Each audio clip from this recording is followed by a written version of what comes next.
আসসালামু আলাইকুম। সবাইকে আবারও অভিনন্দন হুমায়ুন আহমেদের কোথাও কেউ নেই এর ১৬তম পর্বে। পাঠটি করছি আমি ফারজানা আহমেদ। তাহলে চলুন শুরু করা যাক।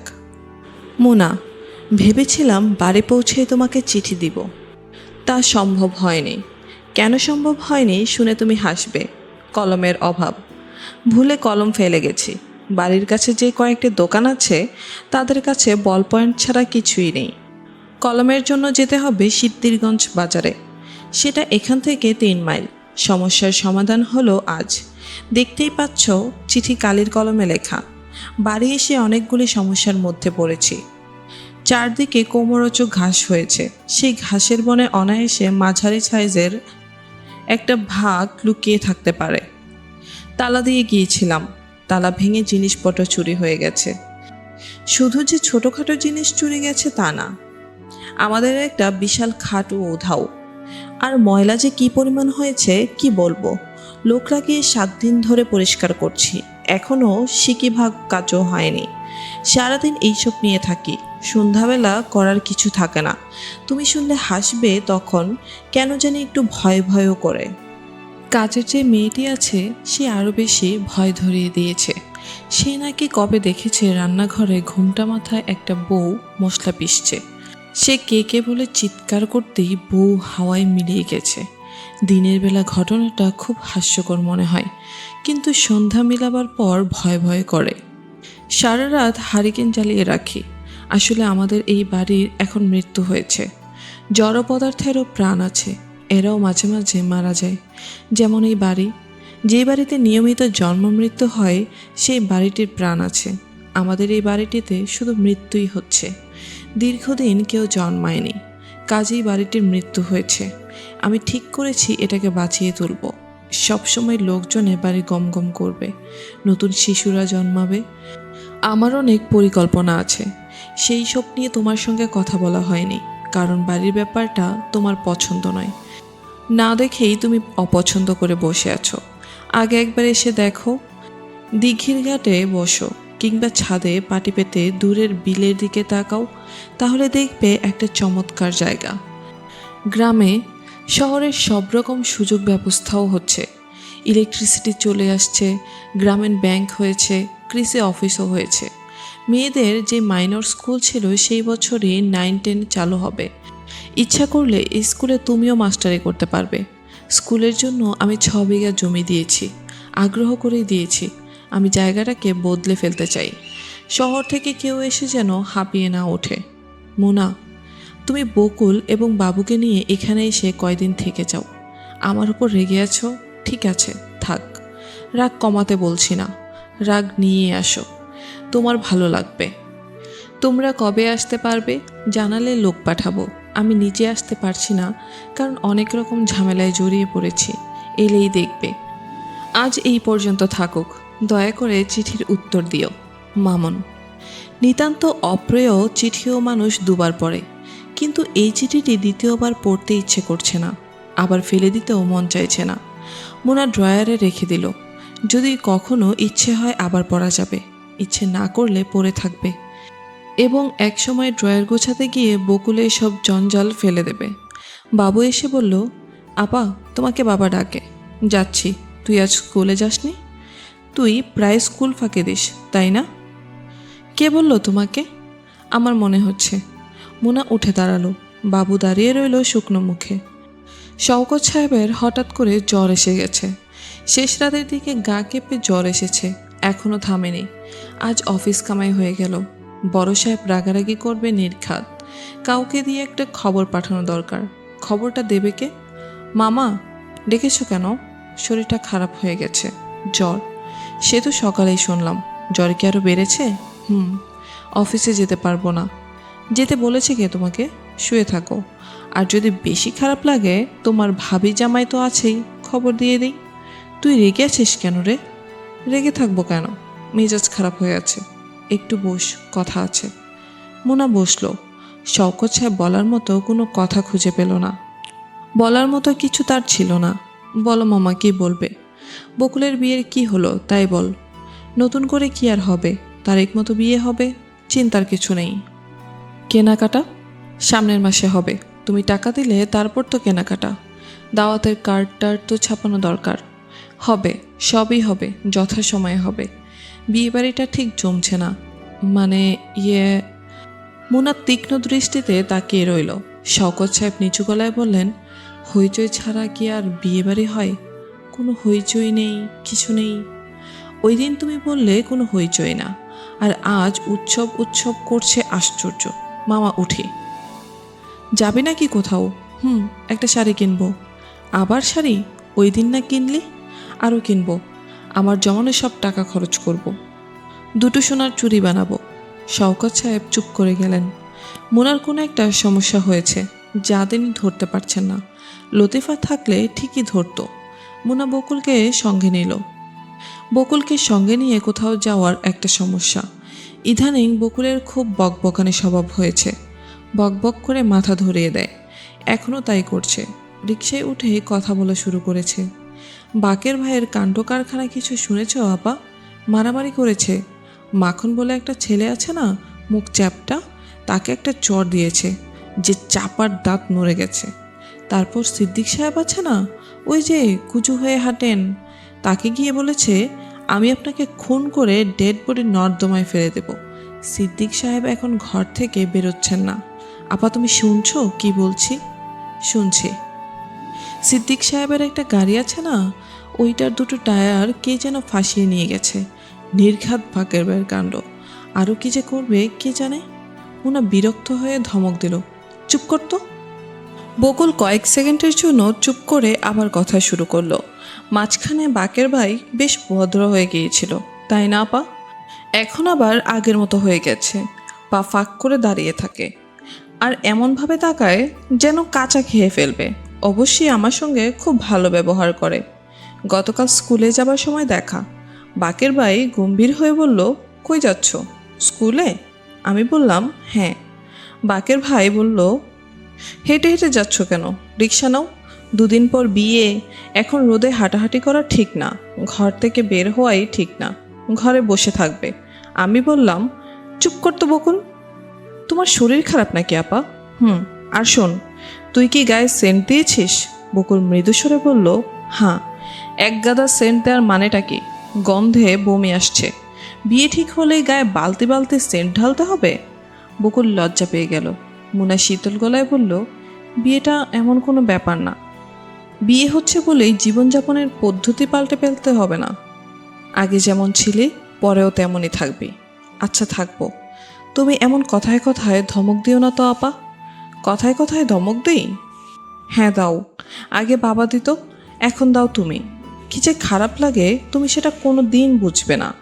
যদি বুঝতে তাহলে এরকম করতে না। তোমার সঙ্গে আসাই ভুল হয়েছে। ভুল হলে চলে যা, রিক্সা নিয়ে চলে যা। তোকে সাদাসাদি করে সাথে নিয়ে যেতে হবে?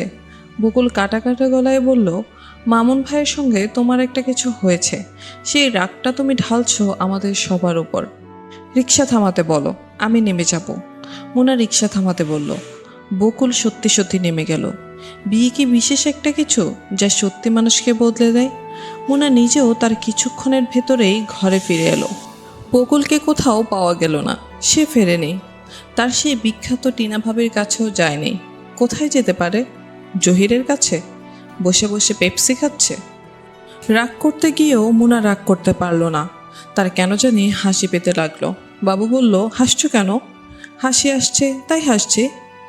বকুল আপাকে না করে দিও, রোজ ওখানে যায়, আমার ভালো লাগে না। রোজ যায় নাকি? রোজই যায়। করে কি? বসে বসে পেপসি খায়। তুমি হাসছো কেন? আমি হাসলে তোর অসুবিধা আছে? বাবু গম্ভীর মুখে বের হয়ে এলো। অল্প বয়সে কেমন একটা ভারেক্কি ভাব এসে গেছে বাবুর মধ্যে। দেখতে মজা লাগে। মাথা নিচু করে হাঁটার ভঙ্গিতেও কেমন বুড়ুটে, যেন সংসারের জটিলতায় ক্লান্ত একজন মানুষ। শওকত সাহেবের জ্বর আরও বেড়েছে।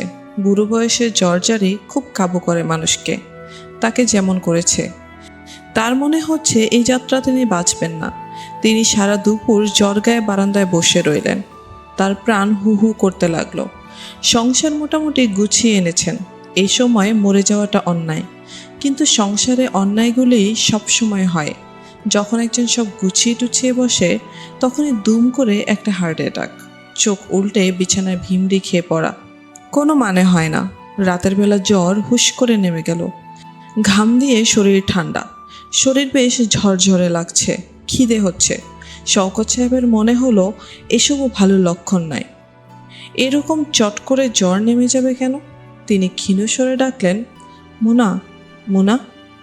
মুনা রান্না চাপিয়েছে। সে বিরক্ত মুখ করে উঠে এলো। কি হয়েছে মামা? মিনিটে মিনিটে ডাকছো কেন? শরীরটা ভালো লাগছে না। জ্বর টর সেরে তুমি তো দিব্যি ভালো মানুষ, এত ডাকাডাকি কেন? বাঁচবো না রে মোনা। বুঝলে কি করে? স্বপ্ন টপ্ন দেখছো? মামিকে এসে বলেছে, নিয়ে যেতে এলাম। হাসছিস কেন? এটা কি হাসির কোনো কথা? মোনা খানিকটা বিব্রত বোধ করলো। হেসে ফেলা উচিত হয়নি। সে রান্নাঘরে ফিরে গেল। বাবু উনুনের পাশে মুখ লম্বা করে বসে আছে। অন্যদিন এই সময়টায় বকুল থাকে, নিজের মনের কথা বলে যায়। আজ রাগারাগির কারণে সে নিশ্চয়ই মুখ অন্ধকার করে নিজের ঘরে বসে আছে। বাবু মুনা আপাকে দেখে একটু হাসলো। মুনা ঝাঁঝালো গলায় বলল, তুই এখানে কেন? পড়াশোনা নেই? মাথা ধরেছে। মুনা তীক্ষ্ণ চোখে তাকালো। বাবু সত্যি কথা বলছে না, তার মুখ হাসি হাসি। মাথা ধরা মানুষের মুখ নয়। কিছু বলবি নাকি? কি? বলে ফেল। কথা পেটে নিয়ে বসে আছিস কেন? শোবার সময় বলবো। একবার যখন বলেছে শোবার সময় বলবো, তখন সে শোবার সময়ই বলবে। এর আগে মরে গেলেও সে মুখ খুলবে না। বাবু, কি? একটা কাজ করতো, একজন ডাক্তার নিয়ে আয়, মামাকে দেখাই। মামার মনে হয় ধারণা হয়েছে তার অসুখ বিসুখকে আমরা তেমন পাত্তা দিচ্ছি না। এখন আনবো? এখনই নিয়ে আয়। জহিরকে আনবি। বাবু মুখ কালো করে বলল, ওকে কেন? ওকে আনাই তো ভালো, ভিজিট দেওয়ার ঝামেলা থাকবে না, আর জামাই মানুষ শ্বশুরকে দেখবে দরদ দিয়ে। মোনা মুখ নিচু করে হাসতে লাগলো। তার কেন জানি খুব মজা লাগছে। সে ঠিক করে রাখলো জহির এলে বকুলকে দিয়ে চা পাঠাবে। আগে থেকে বকুলকে কিছু বলা হবে না। বকুলের মুখের ভাব সে লক্ষ্য করবে দূর থেকে। এরকম ছেলে মানুষই একটি চিন্তা তার মাথায় কেন ঢুকলো, এই নিয়েও মোনা খানিকক্ষণ ভাবলো। তার মাথাটা কি খারাপ হয়ে যাচ্ছে নাকি? মেয়েদের মাথা খারাপ হয়ে যাওয়া খুব বাজে ব্যাপার। সেই যখন চাচাদের সঙ্গে থাকতো তখন ময়নার মাকে দেখেছে, 24-25 বছরের সুন্দরী মেয়ে। মাথা খারাপ হবার পর এমন সব কুৎসিত কথা চেঁচিয়ে বলতে যেয়ে শোনা মাত্র ইচ্ছে করত ছুটে পালিয়ে যেতে। মুনা রান্না শেষ করে বারান্দায় এসে দেখলো ইজি চেয়ারে বকুল বসে আছে। তার চোখে মুখে রাগের কোনো চিহ্ন নেই। সে বোধ হয় শুনেছে বাবু গিয়েছে জহিরকে আনতে। বকুল, কি আপা? তোকে আমি খুব একটা জরুরি কথা বলবো, মন দিয়ে শোন। বকুল উঠে দাঁড়ালো। মুনা চাপা সরে বলল, আমি যদি কোনো কারণে পাগল টাগল হয়ে যাই তাহলে তুই বিষ খাইয়ে আমাকে মেরে ফেলবি, চিকিৎসা করার দরকার নেই। এসব কথা বলছো কেন তুমি? মুনা তার জবাব না দিয়ে হাত মুখ ধোয়ার জন্য বাথরুমে ঢুকলো। বকুল হতভম্ব হয়ে তাকিয়ে রইল, বুঝতে পারলো না আবার কি হয়েছে। হাসান সাহেব শুনলেন কি যেন তার সাথে দেখা করতে এসেছে। বসে আছে ড্রয়িং রুমে। সকাল 9টা বাজে, অফিস যাবার তারা। এই সময় কেউ আসে? হাসান সাহেব কাপড় পরতে পরতে ভাবলেন, দুই ধরনের লোক এই সময় তার কাছে আসতে পারে। নির্বোধ ধরনের লোক কিংবা বড় ধরনের বিপদে পড়া লোক। প্রথমটি হওয়ার কথা, কারণ পৃথিবীতে বড় ধরনের বিপদে পড়া মানুষের চেয়ে নির্বোধের সংখ্যা বেশি। ড্রয়িং রুমে সিদ্দিকুর রহমান সাহেব বসে আছেন। গায়ে ধবধবে সাদা পাঞ্জাবি, পান চিবাচ্ছেন। ঠোঁট বেয়ে 1 ফোঁটা পানের রস পড়েছে সাদা পাঞ্জাবিতে। তার দিকে তাকালে পাঞ্জাবিতে সদ্য হওয়া পানের পিকের দাগই সবার প্রথমে চোখে পড়বে। হাসান সাহেবেরও পড়ল। তিনি ভ্রু কুঁচকে তাকিয়ে রইলেন। আসসালামু আলাইকুম স্যার, আমার নাম সিদ্দিকুর রহমান। আমি থাকি আপনার... আমি চিনি আপনাকে। কি ব্যাপার বলুন? আমার অফিসের তাড়া আছে, বলতে একটু সময় লাগবে। সময় লাগলে অন্য সময় আসতে হবে, এই মুহূর্তে আমার হাতে সময় নেই। ঘটনাটা আপনার ভাই প্রসঙ্গে, বাকেরের বিষয়ে। সেটা বাকেরের সঙ্গেই কথা বলা উচিত, আমার সঙ্গে নয়। ওর সঙ্গে কয়েকদিন আগে আমার একটা ঝামেলা হয়েছিল। তারপর থেকে একটার পর একটা ক্ষতি হচ্ছে আমার। কীরকম ক্ষতি? আমার গাড়ির উইন্ডশিল্ডটা চুরি হয়ে গেল। একটা দোকান আছে আমার, স্টেশনারি শপ, তার কাচ টাচ ভেঙে একাকার। তারপর একদিন... আপনার ধারণা এসব বাকেরের কাজ? জি। পুলিশ কেস করুন, আপনার সন্দেহের কথা বলুন। একবেলায় থাকি, পুলিশে কেস। একপাড়ায় থাকলে পুলিশে কেস করা যাবে না এমন কোনো কথা নেই। হাসান সাহেব উঠে দাঁড়ালেন। তার গাড়ি এসে গেছে। আর বসে থাকা অর্থহীন। তিনি সবসময় অফিসে যাবার আগে সেলিনাকে বলে যান। আজ সেটা করতে ভুলে গেলেন। গাড়িতে উঠলেন অন্যমনস্ক ভঙ্গিতে। সারা পথে কোনো কথা বললেন না। অফিসে তার জন্য একটি বিস্ময় অপেক্ষা করছিল। তাকেও এইচডি করা হয়েছে, অফিসার অন স্পেশাল ডিউটি। মন্ত্রী সাহেব ব্যাপারটা তাহলে ভোলেননি। তার ক্ষমতা দেখিয়েছেন শেষ পর্যন্ত। হাসান সাহেবের এই মন্ত্রীর প্রতি খানিকটা সমীহ বোধ হলো। এর ক্ষমতা তাহলে আছে, অধিকাংশেরই থাকে না। মাঠে বক্তৃতা দিয়েই যাবতীয় ক্ষমতা শেষ হয়ে যায়। সেক্রেটারি আমিরুল ইসলাম সাহেবের নিঃশ্বাস ফেলার সময় ছিল না। তবুও তিনি হাসান সাহেবকে ডেকে পাঠালেন।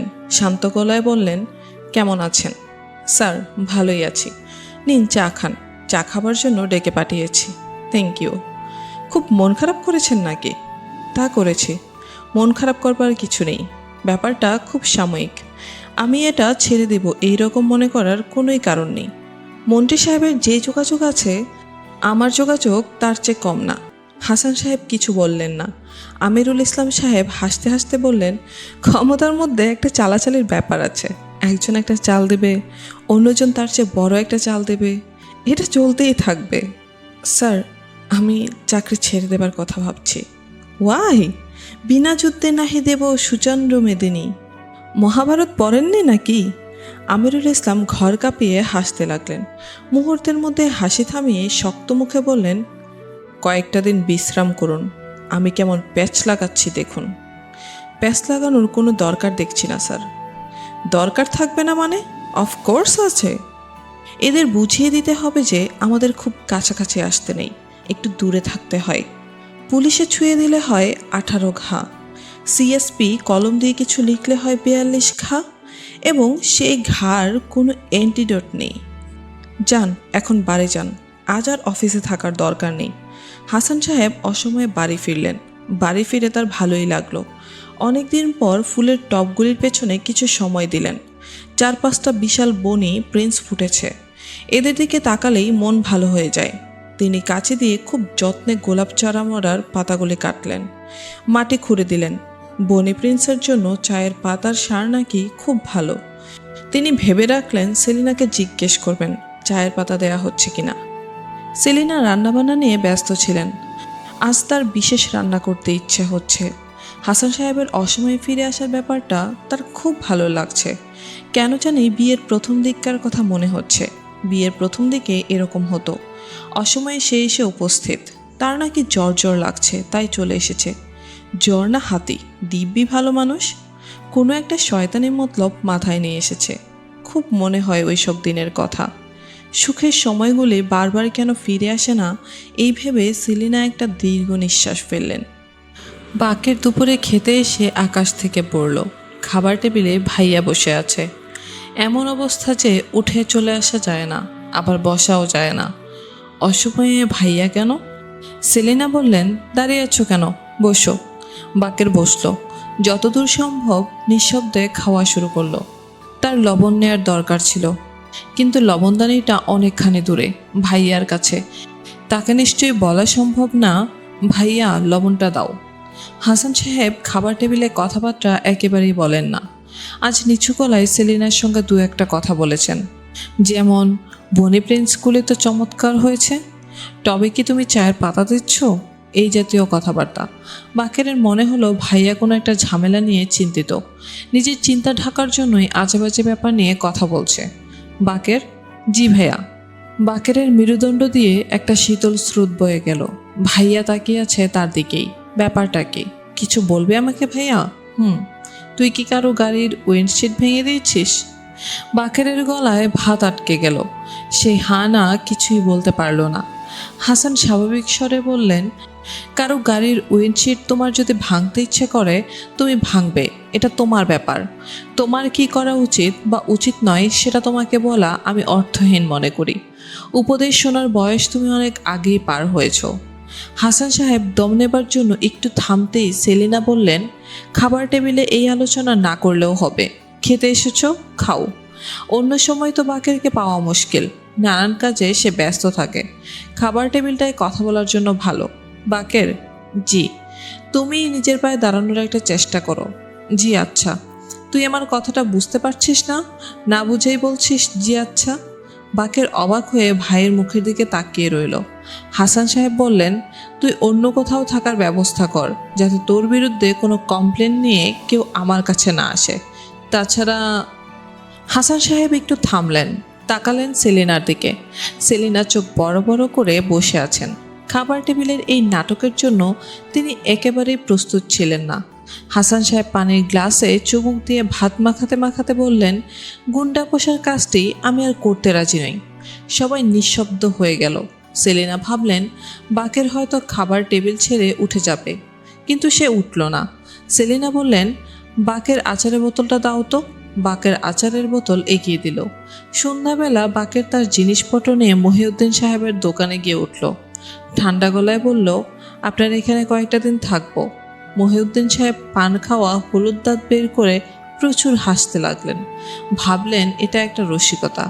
হাসছেন কেন? মহিউদ্দিন সাহেবের হাসি বন্ধ হয়ে গেল। আমি আপনার দোকানে কিছুদিন থাকলে আপনার অসুবিধা হবে?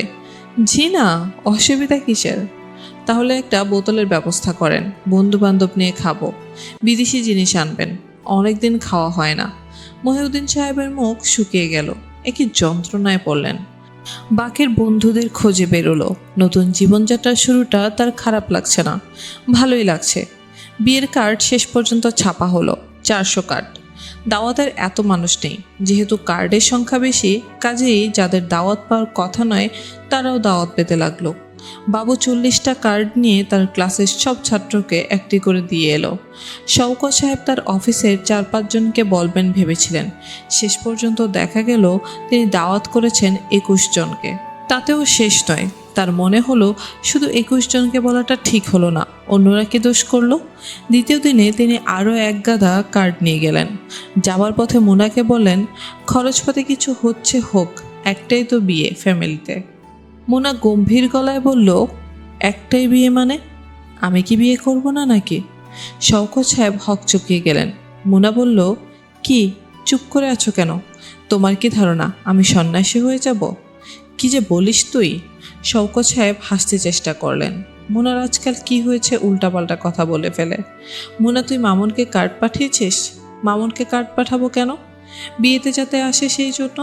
সে এলে তোদের বিয়েটাও একটা ডেট ফেলে দেব।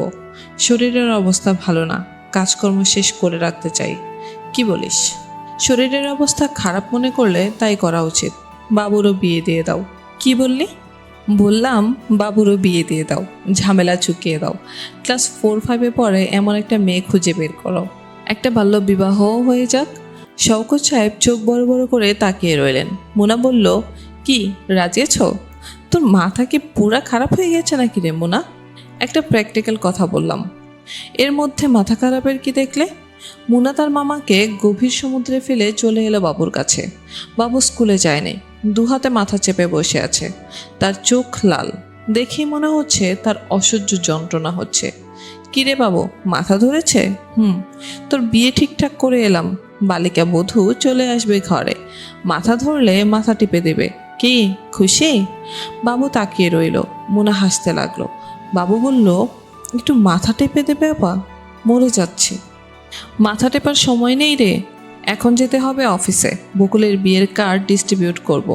সবার বন্ধু বান্ধব আসবে, আমার কেউ আসবে না, এটা খারাপ না?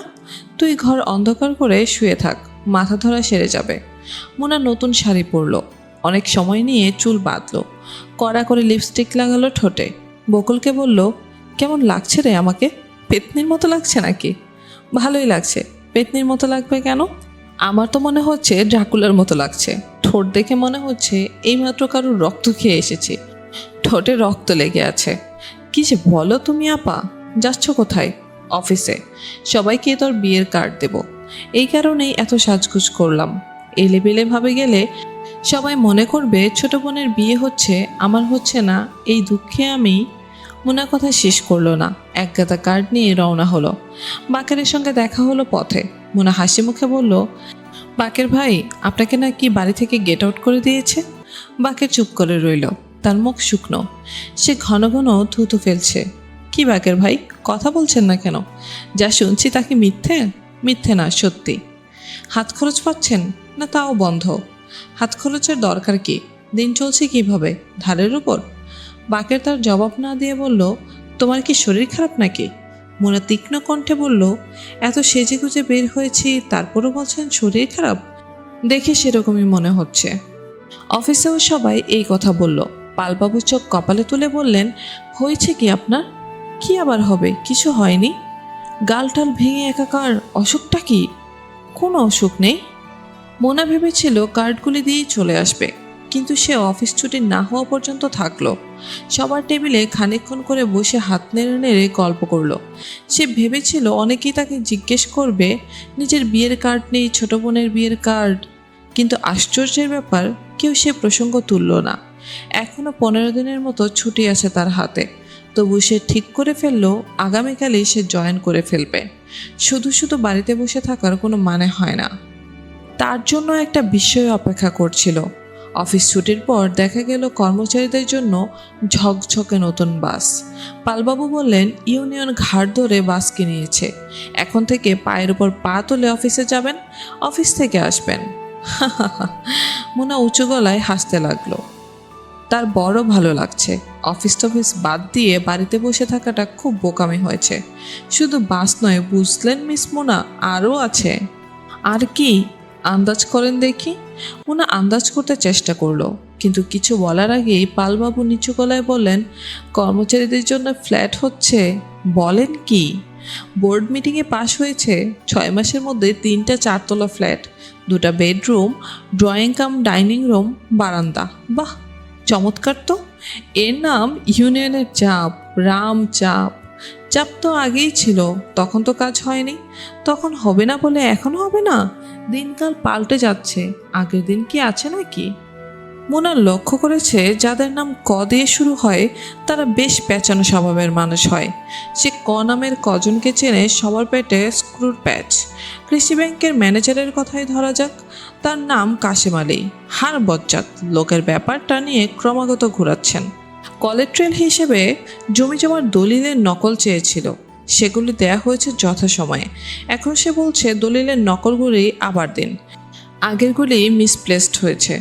মনে হচ্ছে কাসেম আলী চৌধুরী পান খাওয়ার জন্য কিছু চান, মুখ ফুটে বলতে পারছেন না। নিজ থেকে না চাইলে পান খাওয়ার টাকা দেওয়াও তো মুশকিল। মামুন নিশ্চয় বলতে পারবে না, ভাই আপনাকে ঘুষ দিতে চাই, কত টাকা দেব বলুন, আপনার রেট কত? আর এটা বলতে পারবে না বলেই প্রতি সপ্তাহে তাকে 2-3 বার এসে ঘণ্টাখানেক বসে থাকতে হয়। আজও তাই হবে। কাশেম আলী সাহেব ভীষণ ব্যস্ততার ভান করলেন। আপনি কাইন্ডলি আগামী সপ্তাহে আসুন, আমাদের এজিএম সাহেব আসছেন। নিঃশ্বাস ফেলার সময় নেই এখন। মামুনের ভাগ্য ভালো, আজ সে সম্পূর্ণ ভিন্ন ধরনের কথা শুনল। কাশেম আলী সাহেব সরু গলায় বললেন, আপনার কাগজপত্র গুছানো হয়ে গেছে, ফাইল জাহানারার কাছে, সে আপনাকে বলবে এখন কি করতে হবে। মামুন অবাক হয়ে বলল, জাহানারাকে? আমাদের নতুন সেকেন্ড অফিসার, পরশু জয়েন করেছেন। আপনি অপেক্ষা করুন, তিনি কিছুক্ষণের মধ্যেই চলে আসবেন। মহিলা অফিসারদেরও এত দূর পাঠানো হচ্ছে? হবে না কেন, দিনকাল পাল্টে গেছে। মেয়েদেরও এখন সামনে পাঠিয়ে দেওয়া হচ্ছে ইন্টেরিয়রে। মেয়েরাও তেমন আপত্তি করছে না। ইয়াং ইয়াং সব মেয়েরা কাজ নিয়ে কোথায় চলে যাচ্ছে? ভালোই তো। ভালোই। মেয়েরা হচ্ছে আপনার অফিসের শোভা, সেজেগুজে বসে থাকে, দেখতে ভালোই লাগে। মামুন লক্ষ্য করলো কাশেম আলী সাহেবকে বেশ খুশি খুশি লাগছে। স্যুট টুট পরেছেন। গ্রামের কৃষি ব্যাংকের ম্যানেজাররা এমন স্যুটটাই পরে না। জাহানারার বয়স 23-24, রোগা পাতলা মেয়ে। চশমার ফ্রেমটি মুখের তুলনায় একটু বড় বলেই বোধ হয় তাকে অনেক বেশি রোগা লাগছে। গলার স্বর খুব নরম, শুনতে ভালো লাগে। টেবিল ভর্তি কাগজপত্র নিয়ে সে এমনভাবে বসে আছে যেন মনে হচ্ছে গভীর সমুদ্রে পড়েছে। মেয়েটির নাকে একটা ফুটো, সেখানে সুতো বাঁধা। একটা মেয়ে এই দূরে চাকরি করতে এসেছে, তার নাকে সুতো বাঁধা, এটা একেবারেই মানাচ্ছে না। কাশেম আলী সাহেব পরিচয় করিয়ে দিলেন। মামুনের ফাইল বের করে কী সব করতে বললেন। মামুন তার কিছুই বুঝতে পারল না, এবং তার মনে হলো মেয়েটিও বুঝতে পারছে না। পরীক্ষার কঠিন প্রশ্নের দিকে মেয়েরা যেভাবে তাকায় সেভাবে তাকাচ্ছে। মামুন হাসি মুখে বলল, এই রকম পাড়াগাঁয়ে এলেন কেন? কি করব বলুন? অন্য কোথাও ভ্যাকেন্সি ছিল না, তবে বেশি দিন থাকতে হবে না। এজিএম বলেছেন মাস দুয়েকের ভেতরে ঢাকায় ট্রান্সফারের ব্যবস্থা করবেন। এসব মুখের কথা, একেবারেই বিশ্বাস করবেন না। একবার যখন এনে ফেলে দিয়েছে আর নড়াবে না। মেয়েটির চোখ মুখ অন্ধকার করে বসে রইল, বড় বড় নিঃশ্বাস নিতে লাগলো। মামুনের বড় মায়া লাগলো। মেয়েটিকে দেখেই বোঝা যাচ্ছে সে বাবা মা ভাই বোন ফেলে এসেছে। আসতে হয়েছে অর্থনৈতিক কারণে। সংসার চলছে হয়তো বাবার পেনশন এবং মেয়ের চাকরির টাকায়। এখানে থাকেন কোথায়? ম্যানেজার সাহেবের বাসায়। উনি ফ্যামিলি নিয়ে থাকেন। একটা কামরা আমাকে ছেড়ে দিয়েছেন। অসুবিধা হচ্ছে না তো? জি না, অসুবিধা হলে বলবেন, আমি এখানকারই ছেলে। মেয়েটি অল্প হেসে কাগজপত্রের ওপর ঝুঁকে পড়ল, যেন সে কথাবার্তা আর চালিয়ে যেতে আগ্রহী নয়। মামুন হঠাৎ করে মনে হলো এই মেয়েটির সঙ্গে মুনার কোথায় যেন একটা মিল আছে। সেই মিলটি কোথায় তা সে ধরতে পারছে না। অমিলগুলো ধরা পড়েছে সহজেই। মুনার মধ্যে এক ধরনের কাঠিন্য আছে, এই মেয়েটির মধ্যে সেই জিনিসটা একেবারেই নেই। চেহারাও দুজনের দুরকম। মুনার মুখ লম্বাটে, এই মেয়েটির মুখটি গোলাকার। তাহলে মিলের ব্যাপারটা মনে আসছে কেন? মুনার সঙ্গে যে পরিস্থিতিতে আলাপ হয়েছিল, এই মেয়েটির সঙ্গে ঠিক সেইভাবেই আলাপ হচ্ছে। এটিই কি কারণ? একটা কাজের ব্যাপারে সে মুনাদের অফিসে গিয়েছিল। কাজটি তেমন জটিল কিছু ছিল না, কিন্তু মুনা সেই সামান্য কাজ নিয়ে হাবুডুবু খাচ্ছিল। আজ যেমন এই মেয়েটি খাচ্ছে। কিছু কিছু ঘটনা কি আমাদের জীবনে ঘুরে ঘুরে আসে? জাহানারা বলল, আপনি খানিকক্ষণ বসুন। মামুন হাসি মুখে বলল, বসেই তো আছি, প্রায়ই আসি এবং বসে থাকি। মামুন ভেবেছিল মেয়েটি কথার পিঠে কোনো কথা বলবে, ইন্টেলিজেন্ট কিছু বলতে চেষ্টা করবে, কিন্তু তা ঠিক ইন্টেলিজেন্ট হবে না। কিন্তু জাহানারা কিছুই বলল না। গভীর মনোযোগে ফাইল উল্টাতে লাগলো। একটি মেয়ের সামনে চুপচাপ বসে থাকা কঠিন ব্যাপার, কিন্তু একা একা বকবক করাও মুশকিল। আমাদের জায়গাটা কেমন লাগছে? ভালোই। আগে কখনো গ্রামে কাটিয়েছেন? না। শহরেই মানুষ? ঠিক শহর না, মফস্বল শহর। কোন মফস্বল শহর? জাহানারা তার জবাব না দিয়ে শান্ত গলায় বলল, আপনাকে আর আমাদের এখানে আসতে হবে না। কাগজপত্র সব ঢাকায় পাঠিয়ে দিচ্ছি। লোন স্যাংশন হলেই আপনাকে খবর দেয়া হবে। স্যাংশন হবে তো? নিশ্চয়ই হবে। হবে না কেন? ঘরে বসে থাকলেই হবে না? ধরাধরির ব্যাপার আছে। আপনাতেই হবে। এই দেশে আপনাতেই কিছু হয় না। জাহানারা এই কথারও কোনো জবাব দিল না। অন্য কী সব কাগজপত্র দেখতে লাগলো। মামুনের এখন উঠে পড়া উচিত, কিন্তু উঠতে ইচ্ছে করছে না। কেমন এক ধরনের আলস্য লাগছে। উঠি আজ, আবার দেখা হবে। মেয়েটি সামান্য হাসল। মুনার হাসির সঙ্গে এই মেয়েটির হাসির কি কোনো মিল আছে? আছে হয়তো। প্রতিটি মানুষ হাসে নিজের মতো করে। একজনের হাসির সঙ্গে অন্যজনের হাসির কোনো মিল নেই। অবশ্যই সবাই কাঁদে একইভাবে, নাকি এক একজনের মানুষের কান্নাও এক এক রকম? ডাকা একটি রেজিস্ট্রির চিঠি এসেছে। মামুন মনে করতে পারল না এই রেজিস্ট্রির চিঠিতে সে কখনো কোনো জরুরি কিছু পেয়েছে কিনা। না, পায়নি। বরং আজে বাজে জিনিসপত্রই লোকে তাকে রেজিস্ট্রি করে পাঠিয়েছে। একবার সে একটি চিঠি পেল, যেখানে বিতং করে কোনো লোক মদিনা শরীফে কি একটা স্বপ্ন দেখেছে। সেই স্বপ্নের কথা 7 জনকে লিখে জানাতে হবে। যদি না জানান তাহলে বিরাট ক্ষতি হবে। জানালে লটারিতে টাকা। কত অদ্ভুত ধরনের মানুষই না আছে পৃথিবীতে। মামুন চিঠিটা খুলল না। সন্ধ্যার পর ধীরে সুস্থে খোলা যাবে। সন্ধ্যার পর তার কিছু করার থাকে না, তখন চিঠিপত্র পড়াটা ভালোই লাগবে। এমনও তো হতে পারে এটা মোনার চিঠি।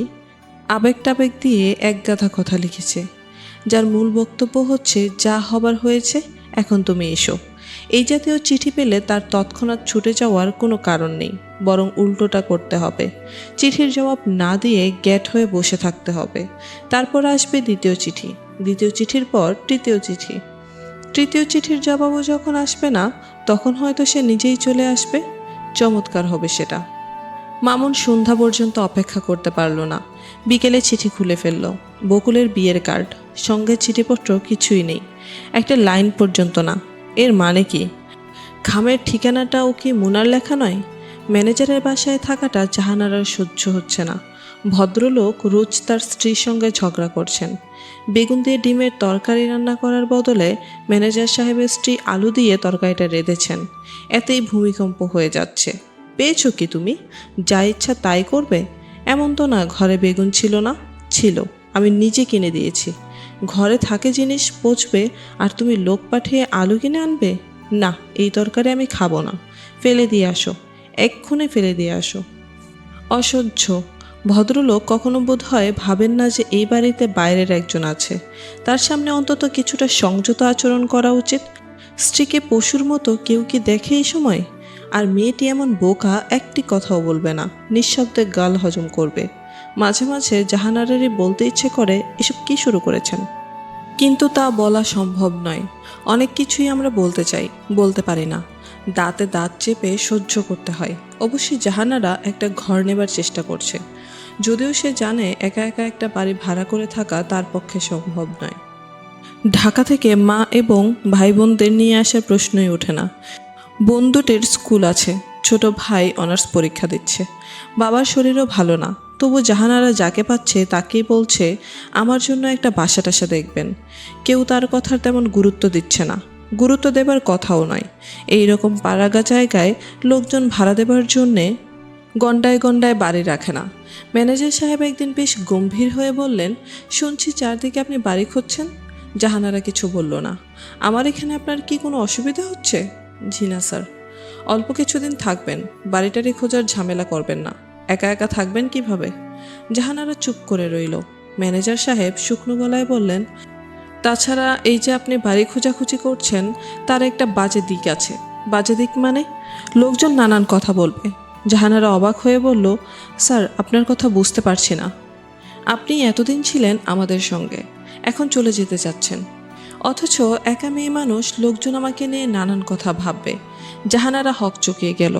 তার দারুণ মন খারাপ হলো। এটা এমন জায়গা যে মন খারাপ হলেও কিছু করার নেই, কোথাও যাবার নেই। ঢাকায় থাকলে কত কি করা যেত। একটা গল্পের বই নিয়ে বারান্দায় বসে থাকা যেত, বই মুখের উপর ধরে কাঁদা যেত। কেউ দেখে ফেললে অসুবিধা নেই, ভাববে বই পড়ে কাঁদছে। কিন্তু এখানে কিছুই করার নেই, তবুও সে মন খারাপ হলে একা একা হাঁটে। লোকজন প্রথম দিকে কৌতূহলী হয়ে তাকাতো, এখন তাকায় না। কাঁচা রাস্তা ধরে হেঁটে হেঁটে সে কুসুমখালী নদী পর্যন্ত যায়, মরা নদী। তবে বর্ষার সময়ে নদী নাকি খুব ফুলে ফেঁপে ওঠে। ম্যানেজার সাহেবের কাছে শুনেছে সেটা নাকি একটা দেখার মতো ব্যাপার। জাহানারা নিশ্চিত জানে সে বর্ষা পর্যন্ত থাকবে না, কিন্তু কোনো এক বিচিত্র কারণে মাঝে মাঝে তার মনে হয় বর্ষা পর্যন্ত থেকে গেলে ভালোই হবে। নদীর যে দিকটায় জাহানারা যায় সেখানে শ্মশান ঘাট, ভাঙা হাঁড়িকুড়ি আছে। শ্মশান যাত্রীদের বিশ্রামের জন্য একটি শ্যাওলা ধরা পাকা ঘর আছে। তার দেয়ালে কাঠ কয়লা দিয়ে অদ্ভুত অদ্ভুত সব কথাবার্তা লেখা। একদিন অফিসের পিউনকে সঙ্গে নিয়ে সে লেখা পড়তে এসেছিল। রোজ রোজ তো তাকে সঙ্গে নিয়ে আসা যায় না। শ্মশান ঘাটেই একদিন তার মামনের সঙ্গে দেখা। মামন চোখ কপালে তুলে বলল, এখানে কি করছেন? জাহানারা বিব্রত ভঙ্গিতে বলল, কিছু করছি না, বেড়াচ্ছি। বেড়াচ্ছেন মানে? এটা কি বেড়াবার জায়গা? কেন, ভূত আছে নাকি? ভূত আছে কি না তা জানি না, তবে এখানে 71-এর যুদ্ধের সময় বহু মানুষকে গুলি করে মেরেছে। আমরা কেউ এদিকটায় আসি না। এই তো আপনি এসেছেন, আমি আপনার জন্য এসেছি। দূর থেকে দেখলাম শাড়ি পরা একটা মেয়ে ঘুরছে, তাও শহরের মেয়ে। আপনার ব্যাপারটা কি বলুন তো? ব্যাপার কিছু না, বেড়াচ্ছিলাম। বেড়াবার তো জায়গা নেই। বেড়াবার জায়গা থাকবে না কেন? বিরাট একটা দেয়াল আছে, 7 দেয়াল নাম। কারা তৈরি করেছে কেউ জানে না, বিশাল ব্যাপার। দেখলে অবাক হয়ে যাবেন। জাহানারা কিছু বলল না। লোকটির তাকে বেড়ার নিয়ে যাবার এই বাড়াবাড়ি আগ্রহ ভালো লাগছে না। কি, যাবেন 7 দেয়াল দেখতে? জি না, এখান থেকে মাইল 2 দূরে বড় গঞ্জ আছে, একটা সিনেমা হলও রয়েছে। গিয়েছেন সেখানে? জি না। যাবেন? যেতে চাইলে আমি নিয়ে যেতে পারি। থ্যাঙ্কস, আমি কোথাও যাব না। জাহানারা হাঁটতে শুরু করলো। মামুন আসছে তার পাশাপাশি। এইরকম সরু রাস্তায় পাশাপাশি হাঁটার দরকার কি? একবার গায়ে গা লেগে গেলে জাহানারা বিরক্ত গলায় বলল, আপনি আগে আগে যান, আমি আসছি আপনার পেছনে। পাশাপাশি না হাঁটলে গল্প করা যাবে না তো। গল্প করার সময় মাঝে মাঝে মুখের দিকে তাকাতে হয়, অন্যের মুখের ভাবের দিকে লক্ষ্য রাখতে হয়। আপনিও কি লক্ষ্য রাখছেন? হ্যাঁ রাখছি, এবং বুঝতে পারছি আপনি আমার উপর অসম্ভব বিরক্ত হচ্ছেন। তা হচ্ছে, বিরক্ত হবার কিন্তু কোনো কারণ নেই। আপনি যদি মনে করে থাকেন আপনার সঙ্গে খাতির জমানোর জন্য বেড়াতে টেড়াতে নিয়ে যাচ্ছি, তাহলে ভুল করবেন। ওই জাতীয় কোনো উদ্দেশ্য আমার নেই। আপনাকে কেমন জানি লোনলি লাগছিল, তাই বলছিলাম। আচ্ছা, যাই তাহলে। মামুন লম্বা লম্বা পা ফেলে ডান দিকে রওনা হলো। জাহানারা অস্বস্তির সীমা রইল না।